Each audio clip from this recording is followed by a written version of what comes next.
ലോകത്തിലെ പല രാജ്യത്തിലും പട്ടിണികളുണ്ടാവും. എത്യോപ്യയിലുണ്ടാവും, സോമാലിയയിലുണ്ടാവും, നൈജീരിയയിലുണ്ടാവും. എന്താ ഇന്ത്യയിൽ പട്ടിണികളുണ്ടാവാത്തത്? ഇന്ത്യയിൽ പട്ടിണികളുണ്ടാവാത്തത് ഇന്ത്യയിലെ ക്ഷേത്രങ്ങൾ കാരണം. ക്ഷേത്രത്തിലൊരു ഭക്തൻ വന്നാൽ അവൻ പട്ടിണിയായിട്ട് പോകാൻ പാടില്ല. അങ്ങനെ പോയാൽ ആ ക്ഷേത്രത്തിന് ശാപമുണ്ടാവും. ഇതാണ് ഹിന്ദുമതത്തിൽ തത്വം. അതുകൊണ്ട് ക്ഷേത്രത്തിൽ ആഹാരം ഉണ്ടാക്കാൻ വെജിറ്റബിൾ അരി കൊണ്ടുതരും, അവന് പുണ്യം. അത് കുക്ക് ചെയ്യുന്നവന് പുണ്യം. അത് വിളമ്പുന്നവന് പുണ്യം. ഭക്തരത് കഴിച്ചിട്ട് പോകുമ്പോൾ അവിടെ വൃത്തിയാക്കുന്നത് പുണ്യം. ഭക്തർക്ക് 4 പുണ്യം കിട്ടും. വിശക്കുന്നവനോ അരി വാങ്ങിക്കാൻ പൈസ ഇല്ല, ഹോട്ടലിൽ കയറി ഒന്നും കഴിക്കാനുള്ള പൈസ ഇല്ല, അവൻ നേരെ ക്ഷേത്രത്തിൽ വരും, ആഹാരം കഴിയും, അവൻ തൃപ്തനാവും. ഞങ്ങളുടെ വേദോത്സവത്തിൽ പറയും യഹോവയായ ദൈവം തീറ്റി തൃപ്തനാക്കുന്നതാണ്. അതാണ് ഈ ക്ഷേത്രത്തിൽ നടക്കുന്ന പരിപാടി. മഹാത്മാഗാന്ധി നമ്മുടെ രാഷ്ട്രപിതാവ് പറഞ്ഞു, വിശക്കുന്നവൻ്റെ മുമ്പിൽ ഈശ്വരൻ വരുന്നത് അപ്പമായിട്ടാണ്.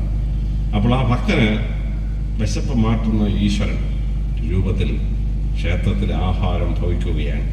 ആ ആഹാരമെല്ലാം കഴിച്ച്, സമ്പൂർണ്ണമായ ആഹാരം കഴിച്ച് നമ്മൾ നേരെ വീട്ടിലേക്ക് മടങ്ങി ഒരു ദിവസത്തെ കർമ്മ പരിപാടികളിലേക്ക് പോവാണ്.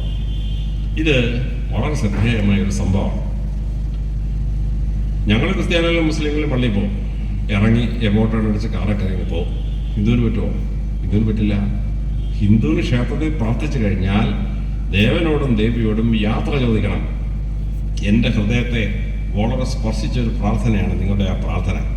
ഞാൻ ദിവസവും പള്ളിയിൽ പോകുന്നൊരു ക്രിസ്ത്യാനിയാണ്. ഞാൻ പള്ളിയിൽ പോയിട്ട് നിങ്ങൾ പ്രാർത്ഥിക്കുന്ന പ്രാർത്ഥനയില്ലേ, ഞാൻ എൻ്റെ പള്ളിയിൽ പ്രാർത്ഥിക്കും. നിങ്ങൾ ദേവാന്ന് വിളിക്കുന്നതിന് പേരെ ഞാൻ യേശു എന്ന് വിളിച്ചാൽ പ്രാർത്ഥിക്കുന്നത്. അത്രയുള്ള എൻ്റെ വ്യത്യാസം.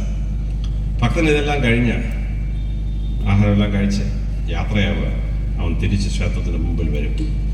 ദേവാ, ദേവി, ഞാൻ പോവാണ്. ഇനി ക്ഷേത്രത്തിൽ വരാമെന്നോ ഇവിടെ തൊഴാമെന്നോ ഒരു ഉറപ്പുമില്ല. പക്ഷെ ഞാൻ ഇനി ക്ഷേത്രത്തിൽ ഒന്ന് തൊഴുന്നതിന് മുമ്പ് എനിക്ക് എന്തെങ്കിലും സംഭവിച്ചാൽ, ഭഗവാനെ, ഞാൻ 3 കാര്യം ചോദിക്കുകയാണ്, തന്നേ പറ്റൂ. ഇംഗ്ലീഷിൽ പറഞ്ഞ നോൺ നെഗോഷ്യബിൾ. തരണോ വേണ്ടത് ഭഗവാൻ ആലോചിക്കരുത്, 3 എണ്ണം തന്നേ പറ്റൂ. സുന്ദരമായ ഒരു പ്രാർത്ഥനയാണ്. അനായാസേന മരണം. ഭഗവാനെ, ഞാനിവിടുന്ന് പോയിട്ട് ഇനി വരുന്നതിനും എനിക്ക് മരണം ഉണ്ടായാലുണ്ടല്ലോ, അനായാസമായി ഞാൻ മരിക്കണം. റോഡിൽ ആക്സിഡന്റ് ഉണ്ടായി, അവിടെ കിടന്ന് പടച്ച് ചാവരുത്. ക്യാൻസർ വന്ന് കട്ടുകിടക്കുന്നത്, അയ്യോ അയ്യോ അയ്യോ എന്ന് വെച്ചാൽ ചാവരുത്. അനായാസേന മരണം. ഞങ്ങളുടെ വേദോത്സവത്തിൽ പറയുന്നുണ്ട്, നീതിമാന്റെ മരണം ഉറക്കം പോലെ. രാത്രി ഉറങ്ങാൻ കിടന്ന് രാവിലെ ചത്ത് കിടന്നവന് സ്വർഗ്ഗം ഉറപ്പെന്നാണ് ഞങ്ങളുടെ വേദോത്സവം പറയുന്നത്. അത് തന്നെയാണ് ഹിന്ദുക്കളും പ്രാർത്ഥിക്കുന്നത്, അനായാസേന മരണം. രണ്ടാമത്തെ ചോദിക്കുന്നത്, വിനോദൈന്യതേ ജീവിതം. മരണം വരെ എനിക്ക് ദയനീയാവസ്ഥ ഭഗവാനെ, ഭഗവതിയെ ഉണ്ടാക്കരുത്. നടക്കാൻ വയ്യ, 2 പേര് പിടിക്കണം.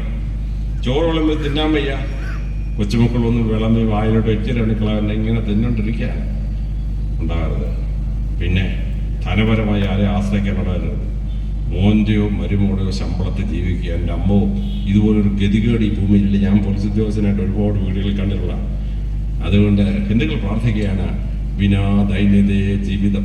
മരണം വരെ എനിക്ക് ശാരീരികമോ ധനപരവുമായ ഒരു ദൈന്യതയും സംഭവിക്കരുത്.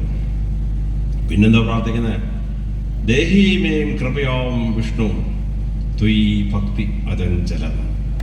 ദേഹമല്ല, ദേഹി, എൻ്റെ ആത്മാവ്. വിഷ്ണു, ദയോട് ഞാൻ ചോദിക്കണം, എൻ്റെ ആത്മാവ് ത്വയും ഭക്തി അചഞ്ചലം. ജീവനോട്ടിരിക്കുമ്പോൾ ഞാൻ തന്നെ ഒന്ന് പാച്ചോളാം. മരിച്ചു കഴിഞ്ഞാലോ എൻ്റെ ആത്മാവ് അങ്ങയുടെ മുമ്പിൽ ഭക്തിയോടുകൂടി അചഞ്ചലമായി നിലകൊണ്ടിരിക്കണം. അതുകൊണ്ട് എന്തുവാ? മോക്ഷം കിട്ടുക. മോക്ഷം കിട്ടാത്തവൻ എന്ത് ചെയ്യും? അവൻ നരകത്തിൽ ടെമ്പറേറ്റ് പോകും, പിന്നെ പുനർജന്മം കൊടുക്കണം, പിന്നെ രക്ഷപ്പെടുള്ളൂ. അപ്പോൾ ദേഹി മരിച്ചു കഴിഞ്ഞാൽ ഭഗവാന്റെ മുമ്പിൽ ഭക്തിയുടെ അചഞ്ചലം നിൽക്കുക എന്ന് പറഞ്ഞാൽ മോക്ഷം കിട്ടുക എന്നാണ് എൻ്റെ അർത്ഥം. എന്തൊരർത്ഥമുള്ള പ്രാർത്ഥനയാണ്.